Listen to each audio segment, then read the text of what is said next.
So, Yanka, it must be particularly difficult. I mean, last week it was difficult enough that these pupils lost 3 of their fellow schoolmates, and over the weekend another one passing on. What was the mood like today?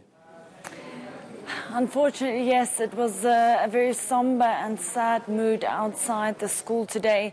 You have to keep in mind this is just a couple of days after the horrific incident took place. So people were definitely still in shock, not only fellow learners and family members, but people from the community who came out to show their support.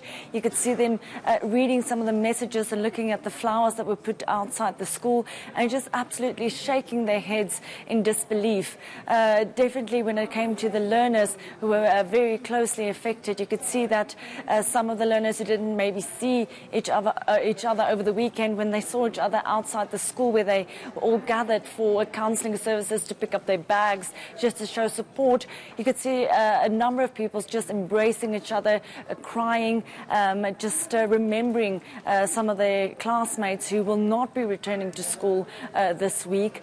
So definitely you think it happened a couple of days ago, but the process and the road forward, we can expect it to be pretty long for these students. Counselling services will continue at the school, but you also have to keep in mind that about 20 pupils are still in hospital with severe injuries.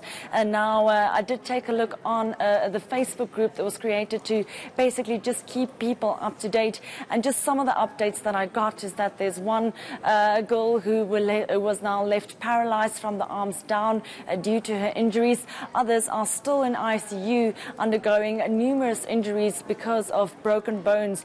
You have to keep in mind that this was a concrete block that fell, the walkway coming crashing down at the school. So you can imagine what type of injuries these people sustained. So there's so much going on at the school from today, looking at the counselling services, looking at when school's supposed to resume, and just people still actually making sense and trying to deal with what happened. So there are many questions, as you say, I mean, that remain unanswered. And I suppose one of the key ones has to do with how it is that this walkway came to collapse in the way that it did, this particular structure. How far are officials in trying to get to the bottom of that?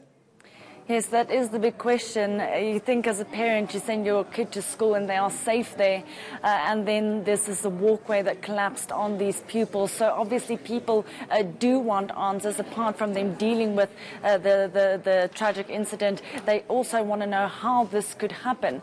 The last update I did get from the Department of Education is they said that the Department of Labour has now declared certain areas of the school safe to occupy, and that's where they will resume some schooling even this week already, but some parts of the school, specifically around the bridge, remains closed because they are still doing that crucial investigation. I did ask for some type of time frame and they were unable to give that to me. They're saying that we have to let the engineers do their work, see what they can find out, if there was any negligence, if there was any reason why or way that this could have prevented.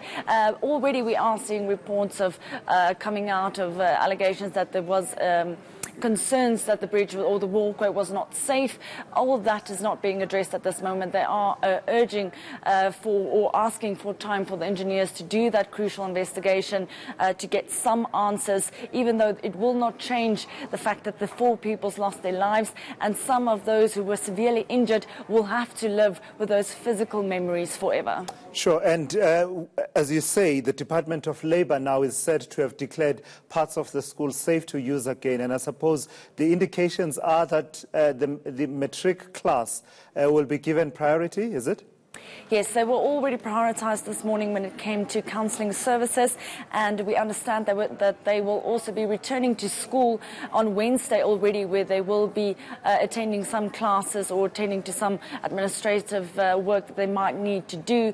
You have to keep in mind that this is a crucial year for matric, so even though this is a horrific incident that took place, these children do need to keep up with their work so that they are ready in time for the matric exams at the end of this year. So while we have to, it's a difficult balancing act about making sure that you attend to the needs if they have any needs when it comes to counselling services, but also keeping in mind that they do have to go back and return to school at some point. So we understand matrics going back on Wednesday, the grade 11s returning on Thursday, and then the hope that most or the whole school will then return to some sort of normality when it comes to teaching and learning specifically by next week, Wednesday. All right, Janka Tolmei, thank you so much. A really difficult time there at that particular school, Hoërskool Driehoek in Vanderbijlpark, where that tragedy took place last week.